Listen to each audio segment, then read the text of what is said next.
US President Donald Trump has unveiled his new national security strategy. The 55-page document suggests a tough line on Russia and China based on Trump's America First slogan.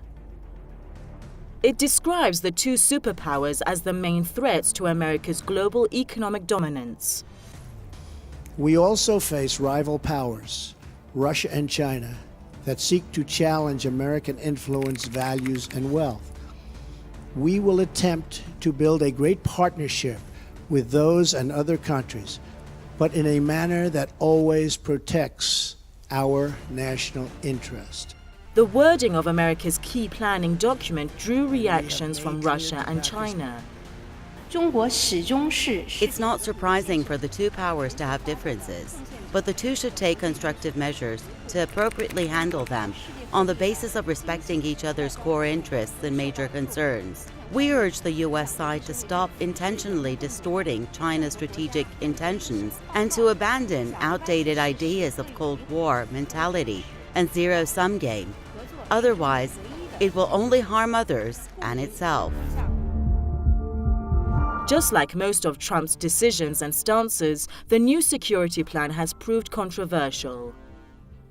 It accuses Moscow of dangerous interference in the domestic affairs of countries around the world.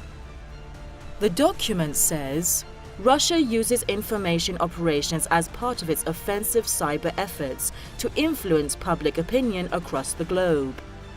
However, it makes no mention of widespread allegations of Russia meddling in the 2016 presidential election, which brought Trump to the White House.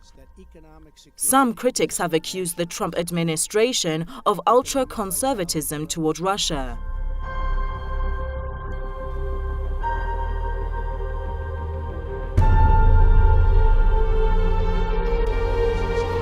The US president announced his new national security strategy during a speech on Monday.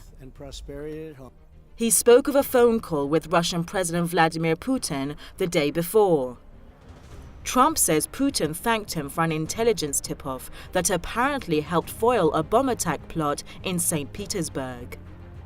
Trump has been under pressure mainly from the Democratic camp to increase pressure on Moscow. He has been repeatedly attacked by his opponents for refusing to acknowledge alleged Russian meddling in the 2016 election, something Moscow has vehemently denied. The White House has described such claims as a plot hatched by the Democrats against the president. America is divided, severely divided. These divisions have little to do with Russia. No matter how much people are shouting Russia, Russia, Russia, it's pretty hard to see why or how 63 million Americans voted for Donald Trump because of Russia, or how Hillary Clinton lost the election because of Russia. And yet this is the trauma that certainly liberal Americans and educated Americans are dealing with, that Trump got elected.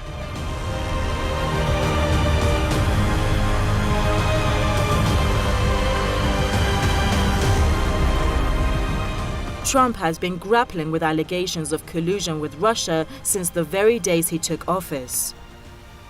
The US intelligence community is of the belief that Moscow manipulated last year's election in favor of Trump and against his Democratic rival Hillary Clinton. Trump has lost some of his key advisors over the scandal that is still widening. Several members of Trump's campaign team have been accused of illegal contacts with Russian agents before and after the election. Meanwhile, a high-profile investigation into the scandal has turned into a serious headache for the president. Analysts believe the findings of the ongoing probe could give Trump's critics enough ammunition to make good on their threat of impeaching Trump. Thank you, Chairman.